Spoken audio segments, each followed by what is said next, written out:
And I sent out two things for you for the class on today.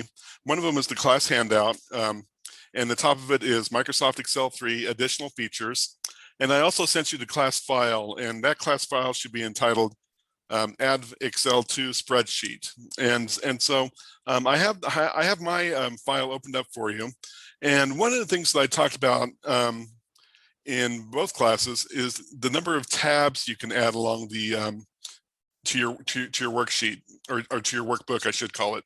And in this file, I have 7 tabs that we're going to use today. So we have freezing panes, we have sorting to, we have filtering, we have tables, we have charts, we have sparklines, and we have functions. And I'll be working left to right as I teach along here. So I'm going to start with the freezing panes part. And go ahead and take a look at this spreadsheet. It's kind of a large spreadsheet, and it's tracking the sales work of our employees here. And you can see that there's a vast amount of data here. And as a matter of fact, it goes from let's see, row 3 all the way down to row 20 there. And to drive my point home, I'm going to zoom in on the spreadsheet a little bit as kind of an exaggeration here. And my point is sometimes you have so much data in your spreadsheet that you can't see it all. And so Microsoft is very accommodating on that. And before I go in, okay, let me go ahead. Somebody made a reasonable request, so I'm going to go ahead and type in my email in the chat so you can write it down. And hopefully that will work for everybody. Okay, and so like I said, sometimes the spreadsheet is so large and you can't see all of it. And so this is a simple spreadsheet, of approximately 18 employees. And sometimes you need to maybe focus in on maybe 1 or 2 employees to see if they are doing their part for the company or something like that. And so, for example, we have everybody in alphabetical order here, ranging from Zoe Altman all the way down to let's see, all the way down to Heather Zither and things like that. And let's say that let's concentrate on this one guy, George Brett. And you could see for the month of April, he did pretty well in the sales. He did at $16.50 in sales. In May, he did $1 more, but in June, he kind of spiked down there. But as you move to the right, you can see that the spreadsheet is kind of going off screen there. Well, Microsoft Excel gives you a way of freezing your spreadsheet so you can examine data more closely. And for that, I'll direct your attention to the View tab. So up here on the top here, it's going to be the furthest right tab on the ribbon here. We'll click on that, and I'll direct your attention to the Windows section right here. And we have kind of, looks like a few buttons here. We have a new window, we have arrange all, we have freeze panes, we also have split and hide right there. And so I'm going to go ahead, first of all, I'm going to click my mouse at location B3. And then I'm going to go ahead and go to where it says freeze frames. And I'm going to go ahead and click, and we get a drop-down list of choices here. Freeze panes, freeze top row, freeze first column. For starters, I'm going to go ahead and click on freeze panes right here. And it might be hard through the Zoom transmission to see here, but there's a heavy line that is generated between the A column and the B column here. And also a heavy line that's generated between row 2 and row 3. And so what does that mean? Well, I want to see how George Brett did for the balance of the year here. And so I'm going to go down here to my scroll bar and hit the right scroll arrow right here.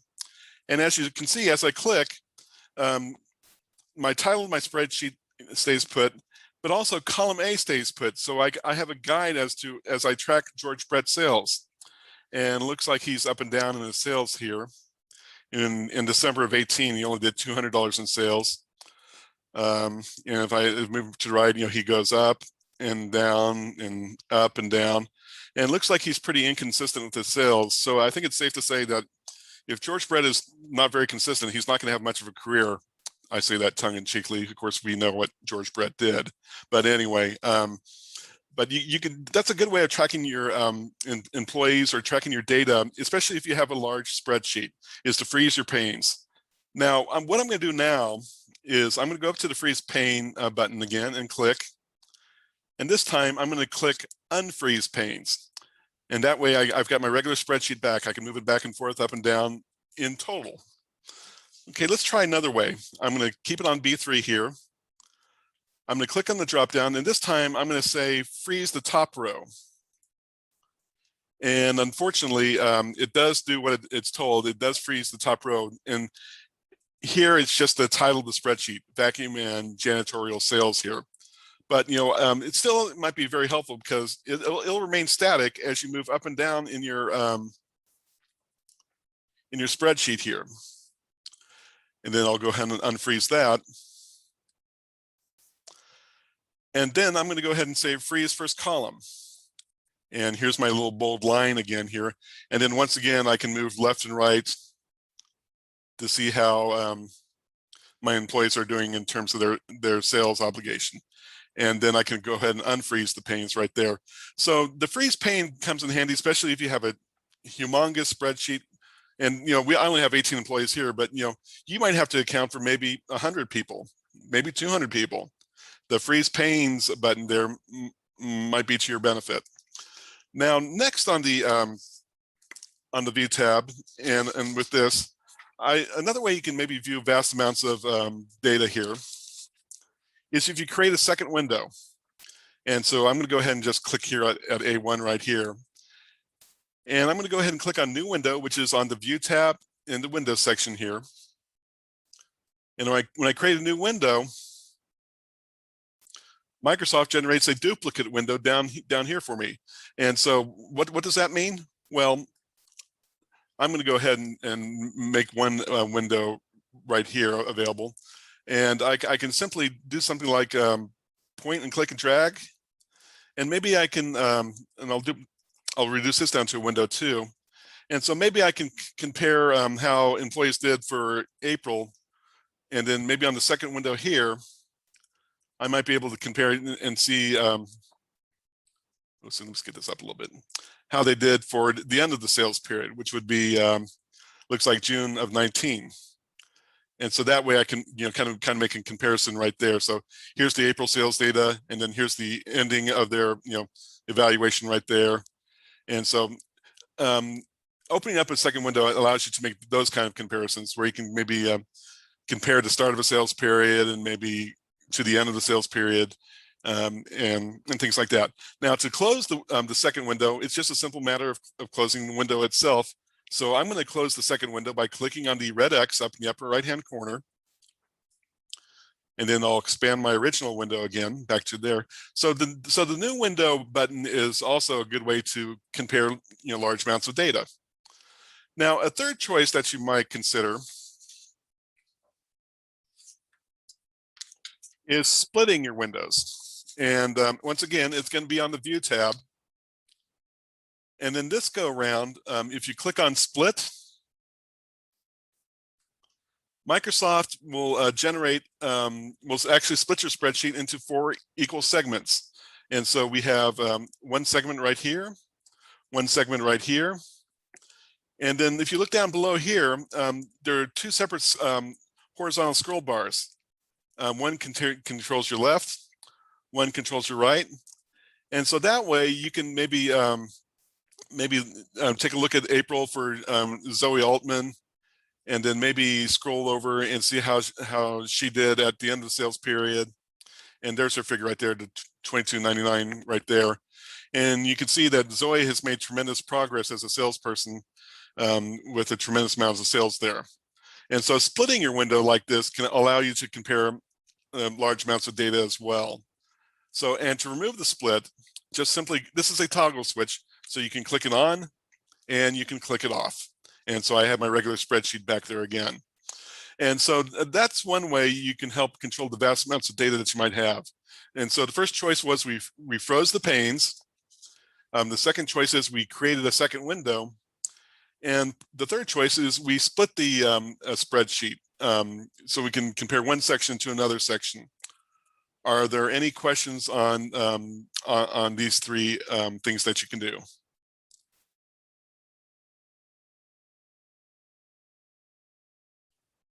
Okay, well, I'm going to go ahead and continue on then. And so I'm now on page 4 of the of your handout, and I'm going to go ahead and go down to the bottom here and I'm going to click on sorting to. And I talked a little bit about sorting towards the end of the original Microsoft Excel class, and remember that was the example of the stuffed animal toys that we sold for a gift shop at Disney World, and so for that element, I did discuss that we could sort by going to the Home tab and then going all the way over to the editing section and clicking on the sort and filter button right here. But there's also another place where you can go to sort and filter. And I believe that's going to be on the data tab, if I remember right. So I just clicked on data, and I'll direct your attention, and you can see the sections there. We got get external data, get and transform, connections, and here's our sort and filter right here. And as you can see, we have the sort alphabetically button right there, and we can sort in reverse alphabetical order right here.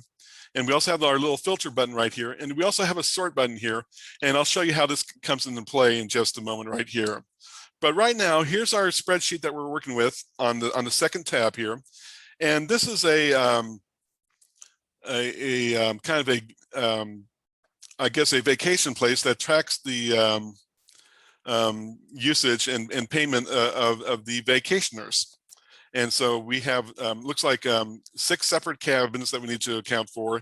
And also here are the names of the people right here. And then also, because they're participating at our resort, they get a t-shirt right here.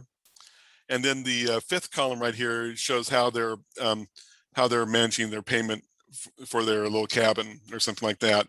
And so let's go ahead and do a simple sort right here. So I'm going to go ahead and click on A1 where the cabin label is. And then, I can go ahead and click on sort A to Z. And not only does that mean alphabetically speaking, but also numerically speaking. So I'm going to click A to Z. And as you can see, it moved all the data in numerical order.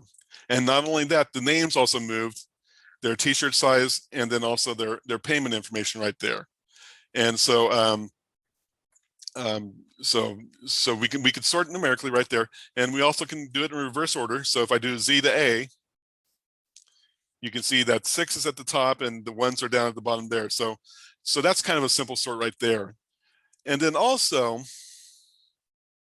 I'm going to go ahead and click on last name, which is in the C column right there. And we can also go ahead and sort by the last name here. So if I go ahead and click on A to Z right there, you'll see that Microsoft puts all of the names based on last name in alphabetical order. So James Best is number 1, and then John Walton is the last person right there. But also take a very close look here at our situation here. And in particular, take a look at the Jones last name. We have Sherry Jones, Sarah Jones, and Ben Jones. Well, the Jones last name is in alphabetical order. However, the first names there are not in alphabetical order. And if you're particular about your spreadsheet and everything being organized, sometimes you do want the last name or the first names to be in alphabetical order. Well, that's where you use this button right here, the sort button right here. When you click on this sort button, that's going to open up this dialog box. And this dialog box, first of all, shows that we initially did a sort by the last name, and we're doing this based on A to Z in alphabetical order. And then also, take a look at in this upper right-hand corner. It says my data has headers, and that's true. Here are the headers right here. So make sure that there's a check mark in that location. But since we're concerned about Sherry, Sarah, and Ben, and we want to put them in alphabetical order, we actually have to add a level in order to fix that situation. So here's the add level button right here. And so we have a sort by, and then it says then by. And so we have to click on the drop down. And this drop down list is reading our headers right here. And so I'm going to go ahead and click on first name. and then make sure the values are A to Z, and then I'm going to click OK. And you can now see that Ben is coming first, and then Sarah, and then Sherry, like so. So that addresses a situation like that. And that also addresses a situation like if you have a person with the same name, but maybe their suffix to their name is different, like John Jackson II, John Jackson Jr. You can add a third level if that's the case in that situation. But so that's how to address a situation, to put the names first of all in alphabetical order by last name, and then adding a level in the event that you have similar names to sort them by the first name right here. Okay, next I'm going to click on T-shirt size right here. And you can see that we have T-shirt sizes ranging from small, medium, large, and extra large right there. And if I were to click on the sort button right here, you can see that Microsoft Excel put them in alphabetical order. However, we're all probably accustomed that when we go shopping for clothing at our department store, you know, they arrange the clothing by small, medium, large, extra large, 2x large, and things like that. And so this kind of does not make any logical sense. Well, the sort button allows us to put things in more of a logical sense. Another sequence that might apply here are days of the week or months of the year. And so if you were to alphabetize the days of the week, Friday would be your first day, and I believe Sunday would be the last name. And of course, that doesn't make any sense.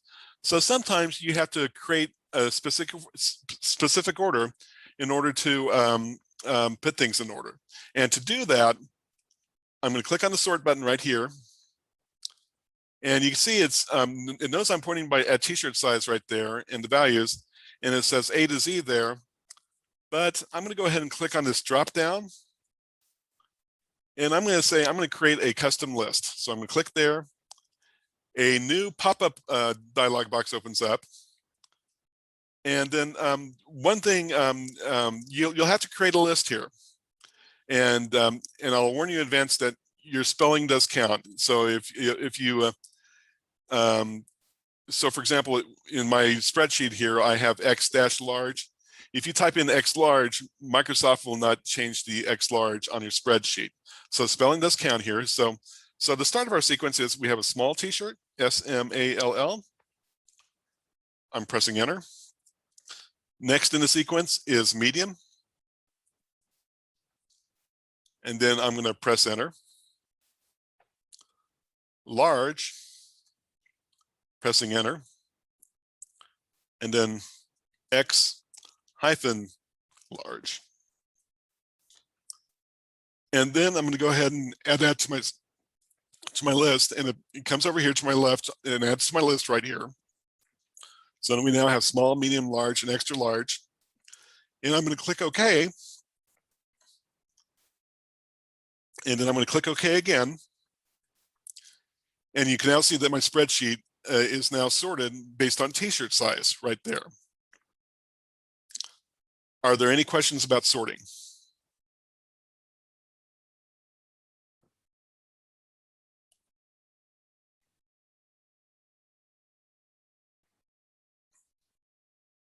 Okay, I'm going to go ahead and move on, and I'm going to click on the filtering tab.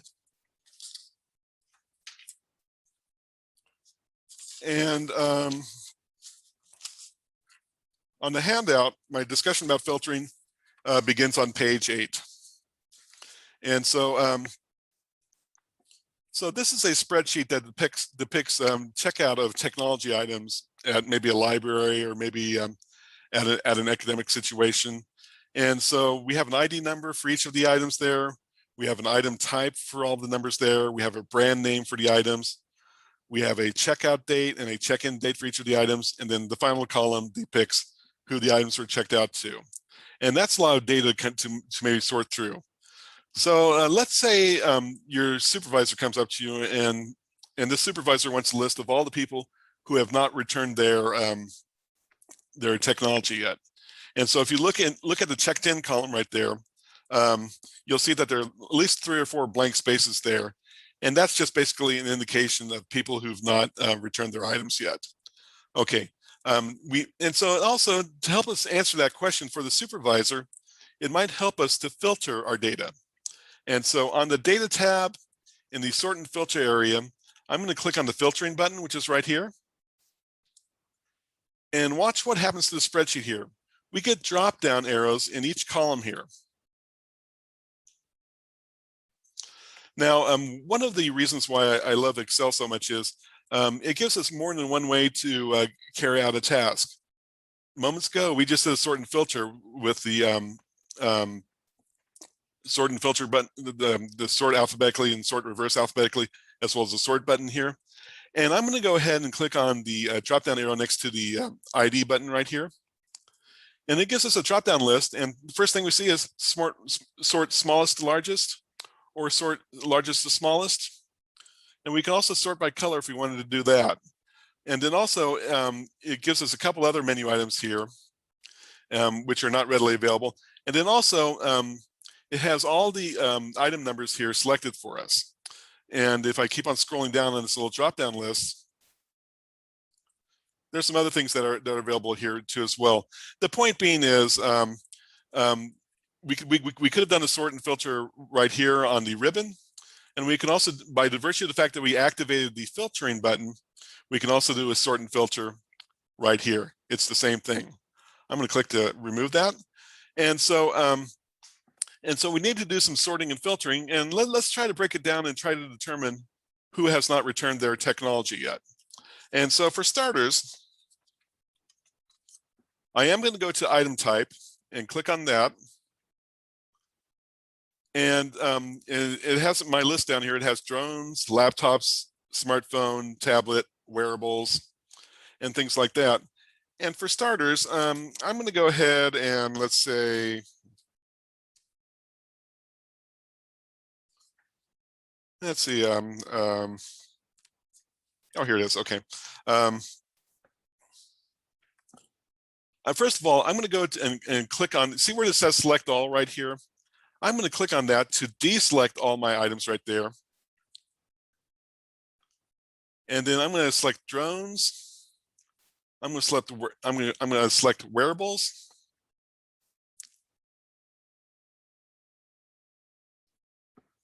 And let's see. And I think I'm going to select tablet.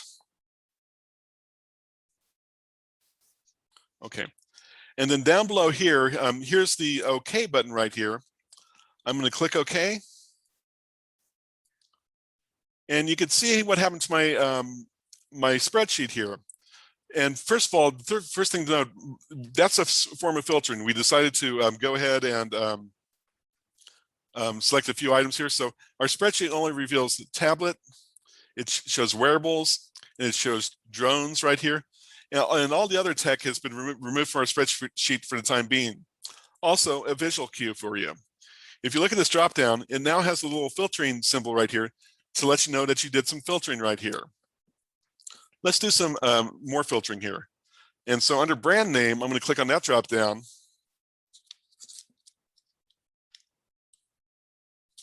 And let's see. I'm going to deselect all again. And I'm going to say I want to add Apple Watch to my name or to my list. I'm going to click on iPad. And I'm going to click on iFit technology. And then once again, I'm going to click OK. And you can see that my sorting and filtering now on the secondary level has reduced my spreadsheet to 3 items right there. And that really doesn't do us any good here because I indicated to you originally that there were 4 empty spaces in the checked in column. Well, maybe I need to take a different approach. So I'm going to go ahead and reselect all in my brand name column and then click OK. And then I'm going to reselect all in my item type and click OK. So I got my spreadsheet back here. And so what we're focusing in on here is the checked in column here. And so I'm going to click on that drop down and deselect all. And this time I'm going to just focus on blanks right there. and then click OK. And now I can unabashedly say that Sharon Tate, Jerry Mathers, Zhao Fong, and Junior Samples have not returned their tech yet because of the blank right there. And notice that the filtering is taking place right there. And so that's what filtering does. It helps you hone in, kind of narrow down your data for the purpose of creating a report. So I'm going to go ahead and leave it like this, like that. Are there any questions about filtering?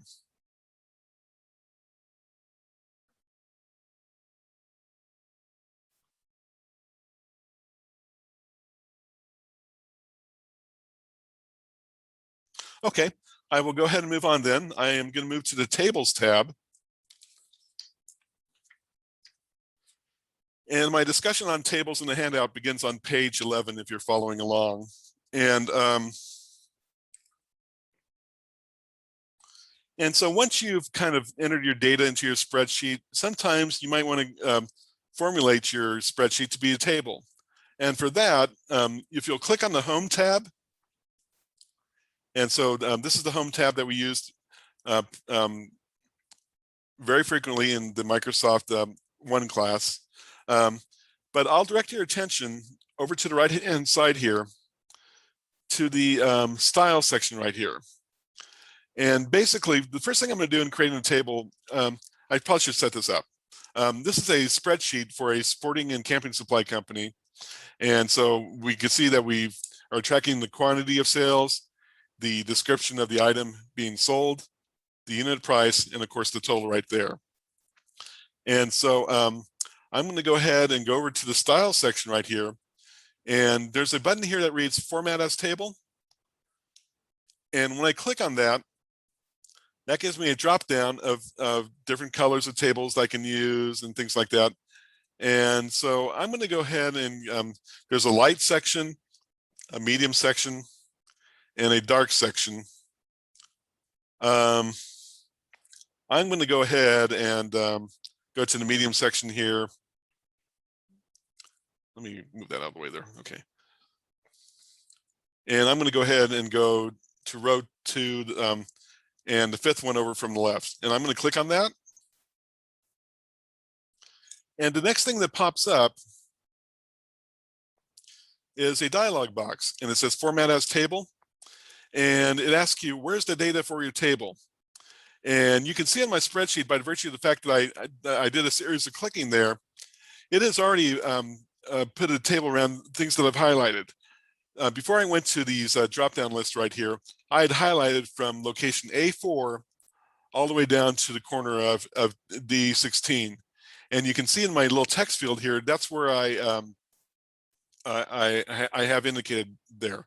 So A4, or absolute A, absolute 4, colon, absolute D, absolute 16. And remember, any location with a $sign in there is an absolute location.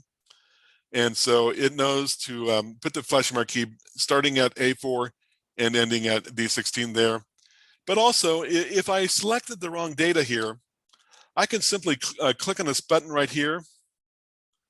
And maybe I can go ahead and click and drag, oops, and click and drag and maybe select other locations like so. So if I did that and then clicked right there, that'll change my in my text field right there. But no, my original intent was to highlight from A4 all the way down to D16. And that's revealed in my text field right there. And I'm going to click on my little button here to get my dialog box back yet. And then, of course, you always want to tell Microsoft that your table has headers, in which mine does: quality, description, unit price, and total. And I'm going to go ahead and click OK here. And then what does Microsoft Excel do? It creates a table for me. And first of all, your header will be in a different background color than white. And so since I chose the orange one, mine is it put an orange background there, and it even changed the color of my text here. But also notice what else would happen here. By virtue of the fact that I clicked table and chose a table, I've got drop downs here. And what are these drop downs? Do you recognize these? These are from my filtering session. So by virtue of the fact of creating a table, Microsoft automatically adds filtering for you so you can filter your data again. And so that's the advantage of doing a table there. And that's also another feature with Microsoft Excel. Sometimes it likes to multitask like this, so it can give you a shortcut to sort your data. So once again, to create the table, I went to the home, I went to the format as table and clicked on the drop down right there. And then I selected my table right here in the 5th row, or in the medium section, fifth one over from the left. Now, I'm going to go ahead and re-highlight this. And then also, remember that the ribbon is context sensitive, so it knows that you've done something here, like inserted a table right there. But let's say that you're not satisfied with the color of your table and you want to change the design setup of it. Well, remember on the ribbon, it adds a design tab, and this is for your table. And then if you want to change the color there, it has the table style. After you click on the design tab, you can go over to the table styles right here and click on the drop down and maybe choose a different color setup. So like maybe instead of orange, I want to do green. So when I click on green, here's the change right there. Also notice that on your data, right, so, like so, on each row, it alternates between gray and white. So you can maybe for easier reading of your data right there. So that's another way that you can control your data. Instead of doing the filtering, maybe you can create a table, and by virtue of the fact that you created a table, Microsoft automatically gives you the filtering drop downs on each header right here. Are there any questions about creating a table?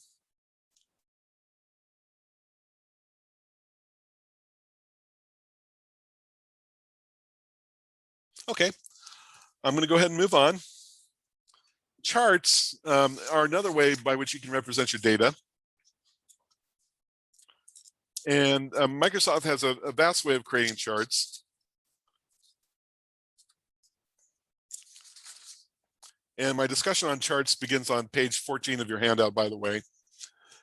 And so here my spreadsheet is, it looks like it's been generated as a table here, but it's a spreadsheet of DVD sales through the years, starting with 2010 and ending with 2016. And so sometimes there's so much data here so that sometimes you have to do a picture representation of your data. And of course, that's where charts comes in. And so first of all, I'm going to highlight starting at location A2 here, where it says genre. And then I'm going to highlight, I'm going to highlight all the way down to H8 right there, to the 920 right there. My next step, I'm going to go ahead and click Insert. And let's see, we used Insert on the Microsoft 2 class to do a pivot table in the table section right here. But I'm going to direct your attention over to the chart section right here. And there are various charts here that you can choose to deal with to represent your data right here. But I'm going to go ahead and stick to the left-hand side here. So we have a column bar chart right here. We have a line chart as the second choice on the left here. And then we also have a pie chart, and they also include a donut chart in this listing too as well. I'm going to go ahead and click on the drop down next to bar chart here. And of course, I get a drop down list of choices as to how I want to represent my data right here. And so I can do a 2D column chart. I can do a 3D column chart. I can do a horizontal 2D bar chart, which goes horizontally, and also a 3D bar chart also goes horizontally. I'm going to go ahead and stick to the top row here. And I'm going to, as I float my mouse here, notice what happens on my screen. It generates a preview of what that chart's going to look like. And of course, if you float on some of these more complex choices here, you can see that you wonder what the picture representation here is. Once again, I'm going to keep it simple and stick to the top row here. And I'm going to go ahead and click on this first choice here in the upper left-hand corner, a simple 2D column bar chart. I click on it, and Microsoft generates this for me. And you could see, if you look at it, it does divide up my chart into the genres of DVDs. So we have drama here, we have documentary here, we have action adventure here, we have a musical here, we have children's here, and we also have the comic book and science fiction and fantasy as the final category. And okay, so we know that there are 6 categories here. And then also down here, Microsoft also generated a legend here. 2010 is represented by a blue color. And you can see 2011 in its color. And as you progress to the right, you can see the other colors right there. And so that's kind of a lot of data to deal with right there. And also another thing too is if you do create a chart, you can also do some editing here. So up here, I'm triple clicking where it says chart title right here, and I'll say DVD, sales by year, and then press enter to lock it in. Actually I'll have to click off of it to lock it in. So there we go. And so you can do some editing there.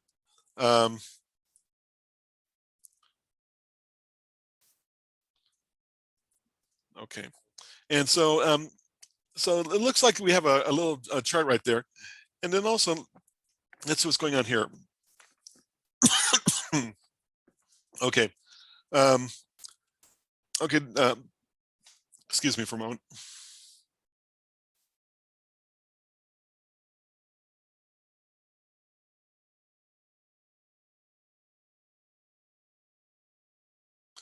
Okay, I had a little frog in my throat, and I apologize for that. Also, on some Microsoft Excel programs, if you generate something like here, like this chart right here, Microsoft Excel might open up a format chart area right here. And I'm going to go ahead and close this pane by clicking on the X right there. On some Excel programs, it does it. On others, it doesn't. Apparently on my laptop here, it does do that.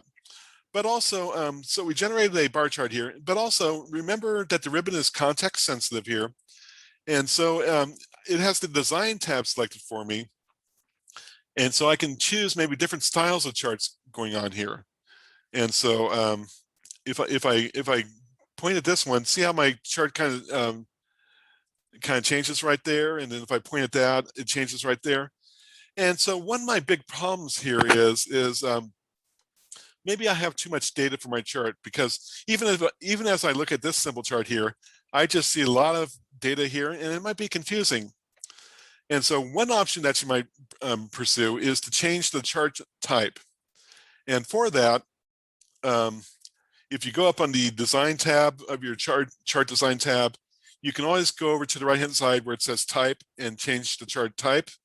And when you click on that, Microsoft generates a dialog box.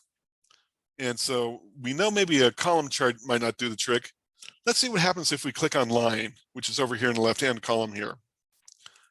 Microsoft generates a preview here. And here's one choice. And basically it shows the numbers for each genre by year. But also, here's another preview right here, DVD sales by year. And that seems more realistic. So I'm going to click on that.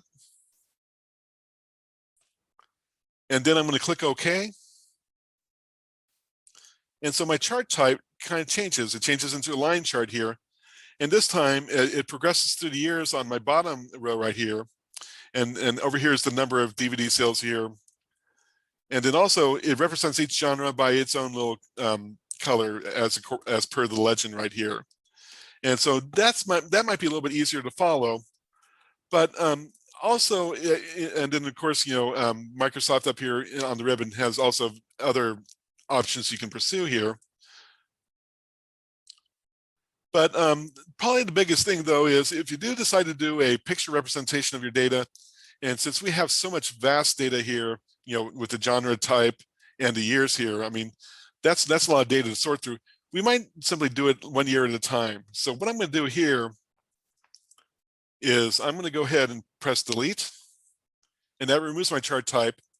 And then another thing you can do is you can do the following here. I'm going to click on genre right here, and I'm going to highlight all the way down to the final category, the comic book and science fiction and fantasy right there. And then I'm going to try to focus in on the year 2013. And so I'm going to click on 2013 and then highlight all the way down to the end data there, the 9/12 there. And then I'm going to return to the insert tab right here. And then this go around, I'm going to click on the pie chart and click on the drop down there. Now here I can do a 2-dimensional pie right here. But just for flair, I'm going to go ahead and click on 3-dimensional pie, which is right here. And here is just for 2013. And notice that each genre here is represented by their own color there. And then if you float your mouse over each choice here, you can, it'll give you a little pop-up as to what the numbers are. So for example, I'm pointing out at the children's, and it reads series 2013 point children. And if you cross-check the children's there, it says 321, and it says 321, and that's about 9% of all the DVD sales for the year 2013. So this is taking kind of in shape right here. And so so this might be more manageable than representing all of your data at one time right there. Also, you can explode your pie chart. And so, and I'll show you how I did that real quick. I just chose this one right here, which is the musical slice. And then I clicked and held my mouse and I kind of dragged outward. And notice the dotted lines that appear there. That means that we can explode this pie chart. So I moved out a little bit, and then I released my mouse. And it actually showed the musical pie chart pulled out right there. So if you're focusing in on a particular genre for your report, maybe you could do something like that. And then, of course, another thing too is you can add labels. And so let me see if I can remember how to do that.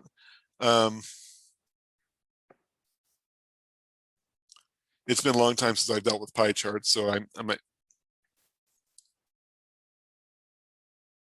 Okay, here it is. What I did was I right-clicked on my piece of pie right there, and then I'm pointing at Add Data Label. And so I'm going to click on Add Data Label right there, and see how I put 412 right there. And of course, if you look up here on the spreadsheet for musical 412, so that matches right there. And you can do that with the same thing with another slice. So maybe this gray piece right here, I can add a data label and click, and that's 835, and of course that matches right here. So in terms of representing your data, you can right click right there. Are there any questions about charts?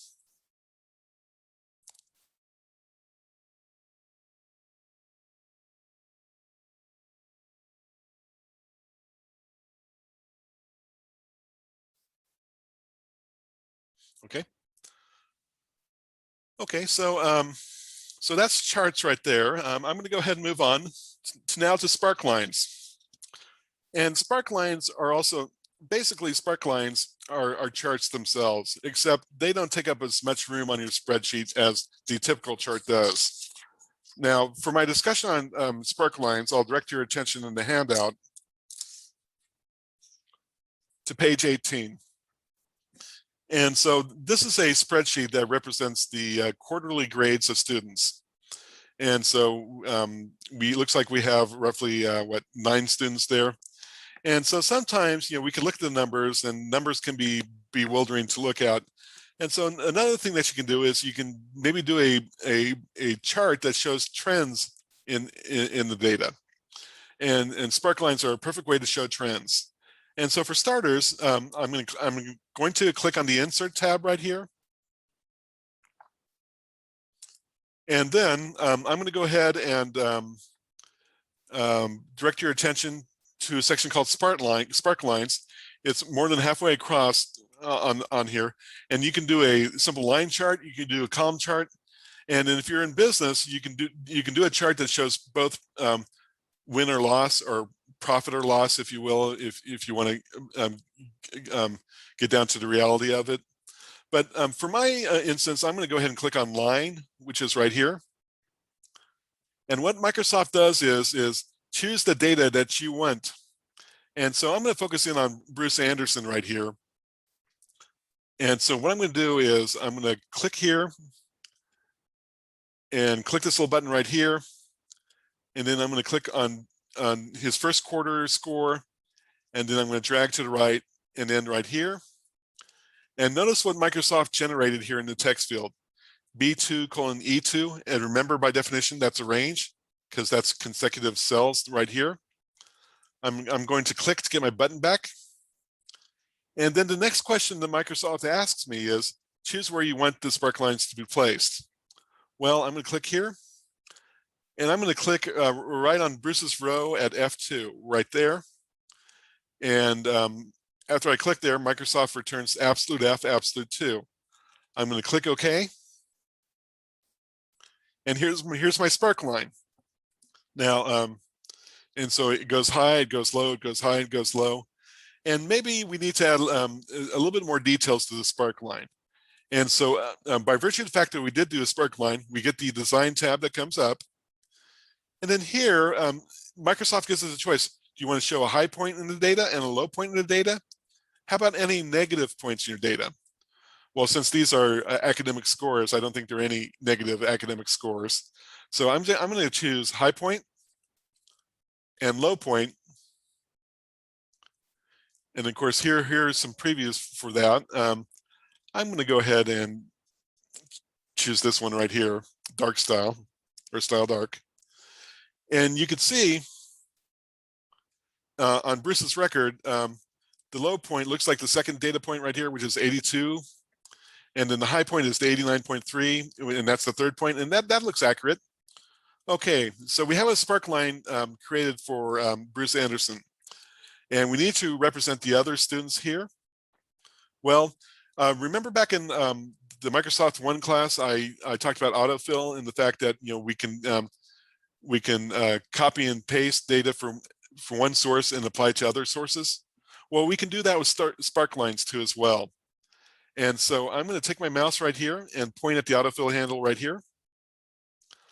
I'm going to click and drag downward all the way down to Selena Kyle's row. I'm going to release.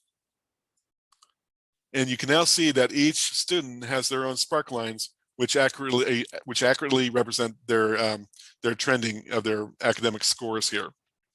And that's how Sparklines work, not only for academic situations, but well, remember our Freezing Panes tab right there. We could have used Sparklines to track the trends of sales from each employee there as well. So that's how Sparklines work. And then also you can do like a bar chart too as well, and also there's also Sparkline to show profit and loss. Are there any questions about Sparklines?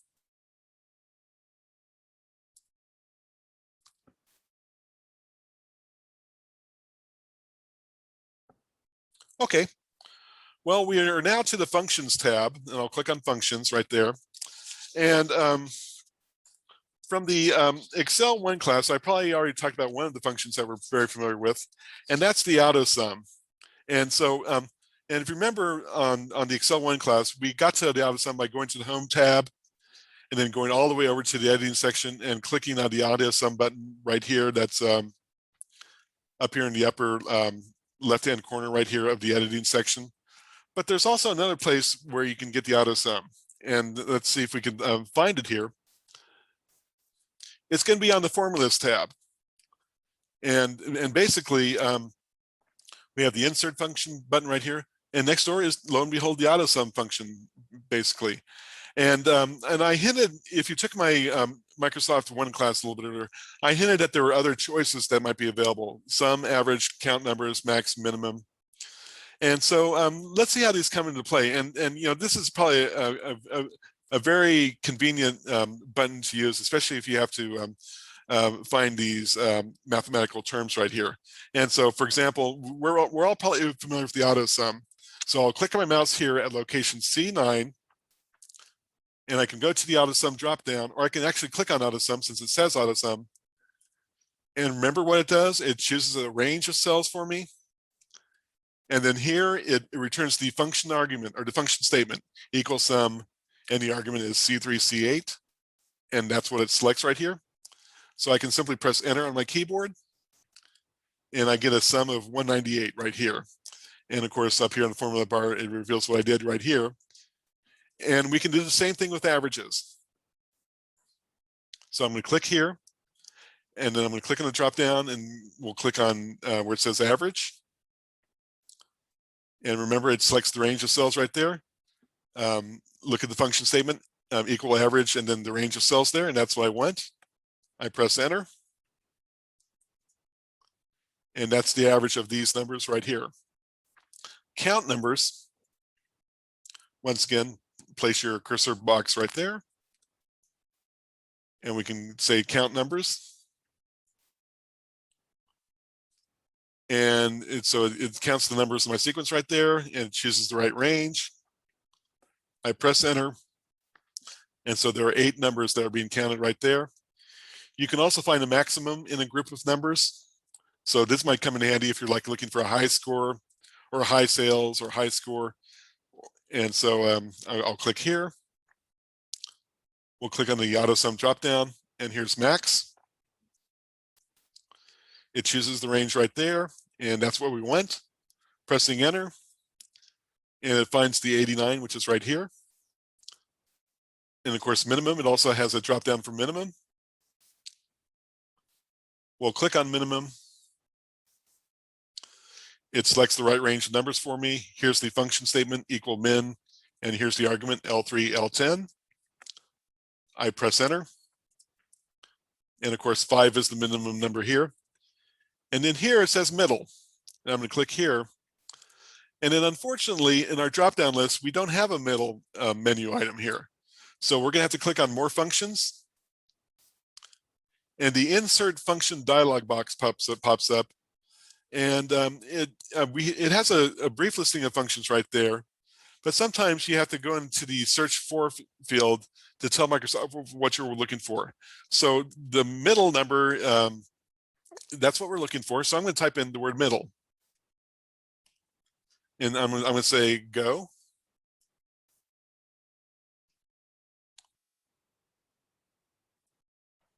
Okay, and nothing happened there, so I'm going to try again.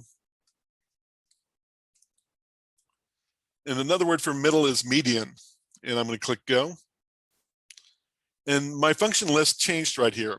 And as a matter of fact, when I typed in median, the word median right here came up right here. And then also, Microsoft also generates the function argument here, the median of number 1, number 2, ... And it says returns the median or the number in the middle of the set of given numbers. So right here is our set of given numbers right here. I'm going to click OK. And then Microsoft goes into my function argument dialog box, and we're looking for median number 1, and it shows the range right there, N3 colon N10, and that's what we wanted. And so I'm going to go ahead and click OK here. And the median number, the number that's in the middle of all these numbers, is 32.5. Now, this is not the average, it's just the middle number in this grouping of numbers right here. Okay, so are there any questions on the drop-down list from the Autosum button right here? I imagine you use this if you needed to find a sum in quick order, or maybe the average sales in quick order, or something like that. Okay. Now, before I get into the if function statement right there, I also probably should direct your attention in the fact on the formula tab, Microsoft Excel has a vast function library. And here are the categories. Here are the recently used ones. And you can see that I recently used these right here. But also, it has sections of the library that might be pertinent to a particular career field. And so, for example, here's the financial thing with all sorts of listing or all sorts of function arguments right there. Here's the logical. So if not this, but that, or if somebody misbehaves, what is their punishment? That kind of thing. Also, there's a function argument for text, date and time. If you're a mathematician, maybe one for math, and also trigonometry functions right there. And then also more functions for if you're in statistics, engineering. And you can see all sorts of choices there, and it's absolutely bewildering. I imagine somebody up in Microsoft up in Seattle probably earned a good bunch of money for doing all the research to put together all that. Lord knows I couldn't have done that. But I would like to conclude my function things by focusing in on the if function here. And in our situation here, a professor wants to know that if a student gets a 90% for their cumulative score, then they can skip the final exam. And so sometimes, I know I just recently saw the movie High Anxiety, and the Cloris Leachman character says that if somebody doesn't behave, they don't get fruit cup. And for some reason, as I was typing out that class, that's what I was thinking. I was thinking about the Cloris Leachman character in High Anxiety, talking about if they don't behave, they don't get fruit cup. Well, here, if they don't score high enough, they have to take the final exam. So we need to use the if function to create a function statement that that allows us to analyze each one of these scores right here. Okay, so I'm going to go ahead and click here at location E15. And next, first of all, at the start of the Excel 1 class, I talked about the cancel button, which is right here, and then the enter button, which is right here. But also you can click on the insert function right here. And also the insert function is also part of the formulas tab. And of course, it's located right here. So if you're needing to insert a function that's not part of this drop-down list right here, this is where you go. So I'm going to click on insert function. Microsoft opens up a dialog box right there. And I'm going to ask it to look for the if function. And I'm going to click go.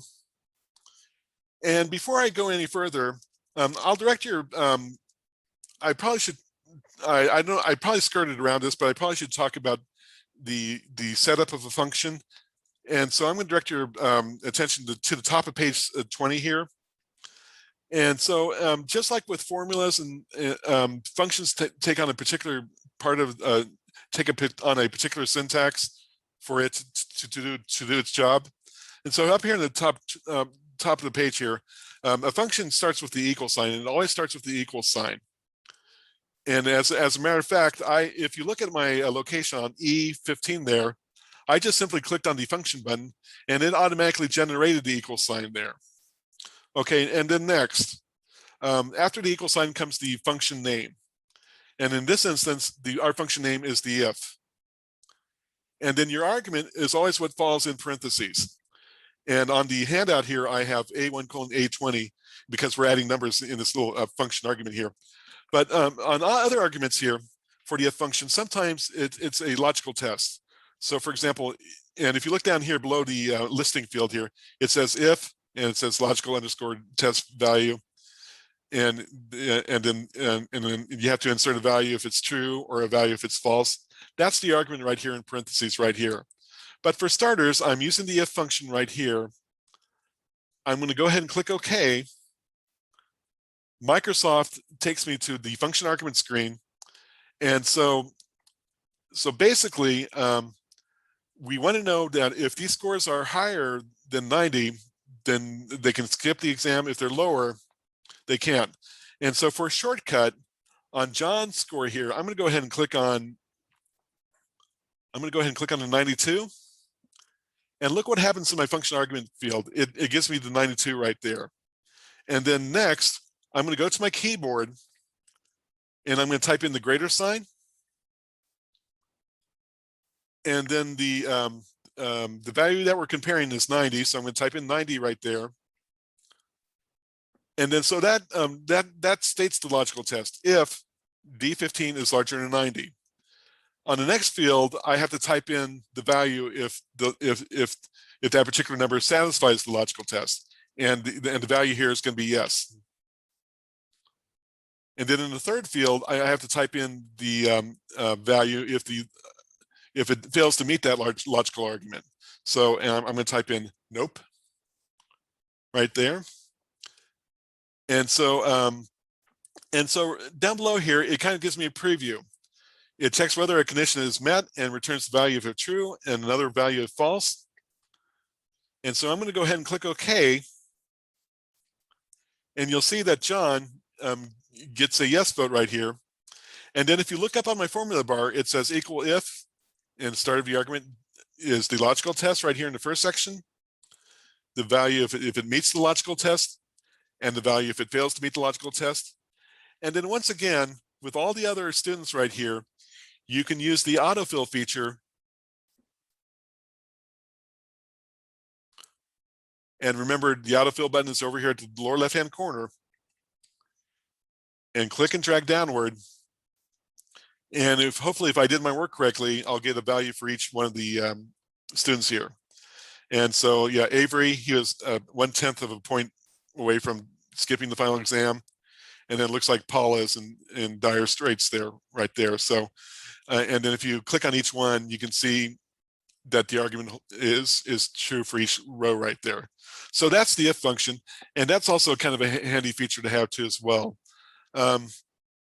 Now, somebody has asked me, if given my choice, would I rather use formulas versus functions?